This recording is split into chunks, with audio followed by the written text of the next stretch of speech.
রাজশাহী বিশ্ববিদ্যালয়ের শিক্ষার্থী সাইমা হত্যার বিচারের দাবিতে তৃতীয় দিনের মতো আন্দোলন অব্যাহত রেখেছে শিক্ষার্থীরা। সকালে ভিসি বাসভবনের সামনে প্যারিস রোডে অবস্থান কর্মসূচি পালন করে তারা। সাইমা হত্যায় প্রশাসনের অবহেলা ও নিরাপত্তা ঘাটতিকেই দায়ী করেন শিক্ষার্থীরা।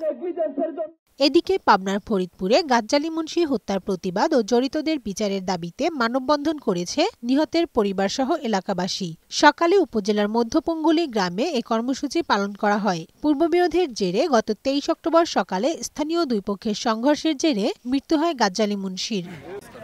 কুমিল্লার বুড়িচং এরশাদ ডিগ্রি কলেজের ছাত্র তুহিন হত্যায় অভিযুক্ত সাইফুল ইসলাম বাবুসহ জড়িতদের গ্রেফতার ও শাস্তির দাবিতে বিক্ষোভ মিছিল ও মানববন্ধন করেছে সহপাঠীসহ এলাকাবাসী। গত 20 অক্টোবর রাতে পূর্বশত্রুতার জেরে তুহিনকে পিটিয়ে আহত করে সাইফুল ইসলাম বাবু ও তার দল। পরে হাসপাতালে মৃত্যু হয় সাইফুলের।